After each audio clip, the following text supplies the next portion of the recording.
Dynasty Warriors 9. When I first saw footages and trailers and all sorts of screenshots of the game when it was first being announced in October of 2017, I made my own impression video to tell you exactly how I felt about the game and how excited I was, even though I got some people's name wrong, and even though there was a fan blasting in the background because it was so freaking hot in the middle of October.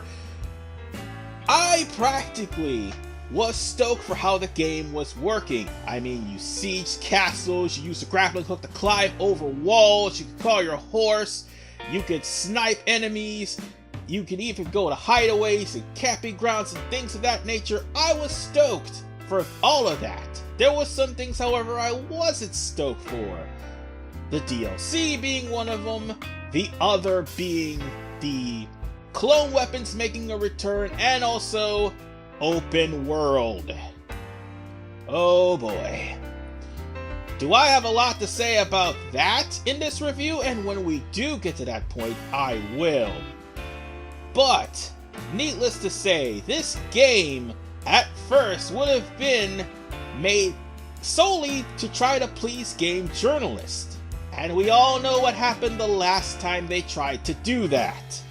We ended up getting abominations like Dynasty Warriors 6 Special. So, is this game an abomination like Dynasty Warriors 6 Special? Or is this game a silent but deadly breakout game that is completely overlooked and completely unjustly bashed on by everyone else? Well, there's only one way to know, and that is through this review of Dynasty Warriors 9. To start with, let's get the elephant out of the room. Do you see all these updates? All of these should have been handled by the Q&A person during the development cycle, but unfortunately, that's not the case. Among those updates is not only 2-player, but the Japanese version of the dialogue. And do you want to know why? Fan backlash, that's why. All of these updates and glitches especially happen to come last on the on the Xbox One, sorry, because it's the superior console to play this game on because it runs faster. And that's because of the terrible QA and the terrible glitches. What is the cause of all these updates? It certainly isn't the Japanese dialogue. Oh no, I can tell you where it is. That ever faithful open world. Do you see this map? This is actually a small portion of a really large map that sadly you cannot explore. And you want to know why? There's either mountains or invisible barriers like this one blocking your path. And it gets even worse. There's also pre-rendered cutscenes that keep you from exploring any further. And this is a game that boasts this open world, yet it's nothing more than a giant dome, an overglorified dome at that. And this, with the rendering, causes a lot, and I repeat, a lot of issues. But it gets even worse as far as that is concerned. This is one of the issues of the game. There's some missions that just don't work, like this one for instance. I'm trying to talk to Shu Sing to start an escort mission, right? Unfortunately, I can't even get in touch with him, let alone as I try to press the X button. Here, I show you, the X button works when I'm away from Su Xing. Now let me talk to him to start the mission, and it doesn't work at all. This is unacceptable, Koei. You know this, and I know this. Oh, but wait, it gets even worse. The item placement. Not just waypoints on a mountain that you can't even reach, but boxes on the roof. I know Cao Cao has a mission, but goddamn, he is not a Time Lord, let alone a Gravity Lord. This is some poor programming at its best. And then there's the boat that's supposed to lead to another mission. I was trying to get on the boat to lead to this mission, and it sailed the opposite direction, forcing me to have to swim all the way to the mission. And if you think I'm playing this on normal, hell no. Most of these playthroughs, if not all of them, especially this one, I was playing this on Chaos Mode. So unfortunately, the game has absolutely no excuse as to why it is doing this. And it's not just the programming and all of the algorithms of the boat. It's pretty much the AI themselves. The AI tends to do stupid things. Hell, even the horses, when you try to calm them, run around in circles. This is just one of the few things that is wrong with this game. Oh, and speaking of the AI, no matter what difficulty, even on Ultimate, which is what this playthrough is, they're going to be running around like idiots the moment you knock them in the water. This is absolute insanity, even with the new armor update, ladies and gentlemen. Oh, and by the way, the voice acting is god-awful because of the fact that they had to get Vox due to a voice actor strike which caused Omega Force to leave. Oh, and the sound mixing is bad too, not to mention the soundtrack is suboptimal at best. It's gotten so bad to the point that they had to put Dynasty Warriors 2 through 6 soundtracks into the soundtrack. Oh, and about the voice acting. Let's get on that first. Why did I say that the other day? I just can't keep my cool around you. I think that's how hard I've fallen for you. And then there's this achievement called the Master of Hunts. Unfortunately, for me, the Master of Hunts is something I can't achieve, because I don't have 5,000 points according to the game. Well, let me show you something, ladies and gentlemen. This is the dilettante, the guy you give the hunting points to after you got finished hunting animals and fishing. Well, unfortunately for this achievement, which is broken as hell, I scored over 25,000 points. Where is my goddamn achievement, Koei? This thing is glitched to fucking hell. I got everything out of that, by the way. And oh, speaking of things that should not be, you have a season pass with 4 playable characters that are already unique NPCs in the game. Why do you do this shit, Koei? This is worse than Dead or Alive 5 Last Round, where you softlock Dead or Alive Ultimate in order to play Last Round. And what's worse, all the weapons that were taken out for realism is being resold as season pass items, as well as some costumes as well. Koei, this is absolutely unacceptable. You know it, and I knew it. Well, at least that's the end of all the terrible things about this game. I can start focusing on the good stuff now. The thing I love about Dynasty Warriors 9 is the fact that, even though you start off with 3 characters, Liu Bei, Cao Cao, and Sun Jian, after you complete their playthrough, you're more than likely going to unlock half, if not all of the characters in one playthrough. All you gotta do is simply play the game, and by the way, that was due to updates. And that's what makes it so easier to just get in this game and just pick up and play. And that's all you have to do. You can choose whoever you want once you unlock them. You can choose your favorite character or your least favorite character. It doesn't matter. Once you start the game, however, you could always go and pick another character and start with them if you're bored with the other character, so long as you have all the characters unlocked. And here's the thing. Some of the characters are going to either A, be irrelevant after a certain course of history, and B, die. And once you do, that's the end of the Musou, and you can just pick up from another point. The thing I also like is the battle system, or I should say how battles are handled. You have a main objective. You can either A, go to smaller objectives to weaken the main objective to either make this battle easier for you or turn the tides on your enemy even though you're fated to lose.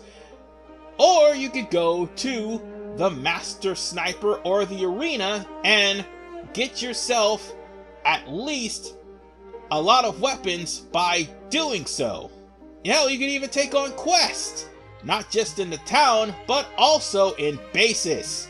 I'll get to bases in just a moment, but now we could go to the actual gameplay itself. Arrows make a return, as you saw earlier in the video. All you have to do is press the down button on the D-pad. Items are now strictly put up to the up button on the D-pad. Everything else, as you see here, is practically put to the X and either the bumper buttons for the trigger attacks. The X button is going to be your flow attack, and also you could use the R3 or the right thumbstick in order for you to lock on to enemies. Yes, we have a lock-on system. We also have a counter system too. X is going to be your flow attack, as well as the square button for the PS4. And as for the input buttons, they're going to be how your trigger attacks will change. And the more you land hits on your enemies, the more you'll not only gain gold, but the more you'll gain experience. And trust me, you're going to need experience in order for you to actually beat these characters or beat this game. And not to mention, you can also finish off certain officers once you're prompted to do so and have done enough damage. You're going to have to play rock, scissors, paper with the Musou officers because they have a shield that blocks you from actually doing a lot of damage. But there's weapons with chip damage that will pretty much get around the shield. And another thing about these missions, another thing about the attacks, sorry, that's what I was trying to say. The thing about the attacks is all you have to do is take away your weapon, like sheath it, and you could do sneak attacks on enemies. Or you could do attacks on horseback, which will power up your horse. If not riding it, will powering up your horse as well. And now we've come to the point where we're taking over a base, like I'm doing right now in this segment. Capturing bases is the key to weakening the enemy's morale. Get used to hearing that. Not only can you capture bases by beating up the enemy officers, but you can also beat up all of the base captains that are there too. And if the base captains and the assault captains are all killed, you take over the base, and not only that, you'll have all of the spoils that are within the base, not to mention, you'll have merchants show up and sell you items. These merchants are just like the shopkeepers that are in town. And I'll actually no, let me explain that now, because the shopkeepers will craft your items, as will the merchants. And certain merchants will sell certain items. By the way, now that I stop and think about it, once you capture a base, you also will have quests show up here as well. By the way, bases and certain other locales will be spawning points for your second player if you're going to do a co-op run. So bear that in mind whenever you capture a base. Oh, and also bear in mind, enemies can recapture this base when you're gone. So yeah, you're going to be capturing it a couple of times. Castle sieges actually works a little bit differently than what they did in Dynasty Warriors 7 and 8. No, you can't use the siege weapons, sadly. However, you could destroy them. Well, you could climb the siege ramps, but you can't use the catapults or the battering ram or the ballista. I mean, the game won't just let you. However, you can destroy the catapults, battering rams, and the siege ramps, so that way you could stop a full-on invasion from happening. Hell, you could grappling hook onto the walls, go behind the wall, and break open the door, so that way you could actually successfully invade an entire palace. I mean, there are many objectives that you have to do that with. But there are also stealth missions too. I'm warning you now, the stealth missions can be pretty hard. There's also pursuit and escort missions as well. So bear that in mind. And trying to think you're gonna scale the wall for free? Well, be prepared to be met with a bunch of rocks and fire arrows, because that is exactly what's gonna happen when you try to climb up these walls. But primarily, castle sieges is the game's selling point. You're gonna siege a lot of castles. And to be fair, some of them may not be as well thought out as others, but once you break open some of the doors and let your allies in, that's where the true fun begins. So yeah, destroying castles and breaking through the enemy lines and sieging castles is just fantastic. And yes, you could actually climb the siege ramps to climb over the wall, even though the siege ramps could be destroyed right out from underneath your leg. So, with that said, every time you do siege a castle, please do me a favor, if you're playing this game, post it on Facebook, or Twitter, or YouTube, because trust me, it's going to be a hallmark moment every time you siege one of these castles. Because that's what the game is all about. Planning a coordinating attack and following it through. Hell, there are some moments where you're going to have to sail a boat. And also some moments where you're practically going to be hiding in the shadows or hiding under cover. Whatever the case, whatever mission it is, you're going to be able to do so if you just keep calm, keep cool, and play it on your style. And that is all you need to do. So, now that we got the castles out of the way, we have to get other leisurely things, like fishing, for instance. Fishing can help you gain all sorts of food along with hunting. But fishing and setting traps also can get you some rare items. And yes, you can set traps. The better the bait or the trap, the more items you get, and the more items you can sell to the merchants. Also, you could buy fancy getaways like this. This getaway I bought and customized myself is a place that I could actually cook, I could craft things, and more importantly, change the BMG. You could also craft in other stores, but you could also cook at campfires and tea houses. But it's also a best place for you to max out your friends, and friends are a good thing in this place. Also, you have waypoints that can actually send you to certain you can send you to certain locations easier, but also discover new locations. And if you happen to unlock a new outhouse, you can just go there and buy it and invite your friends over, because it's easier to make friends in this game than what it is in Dynasty Warriors 7 and 8.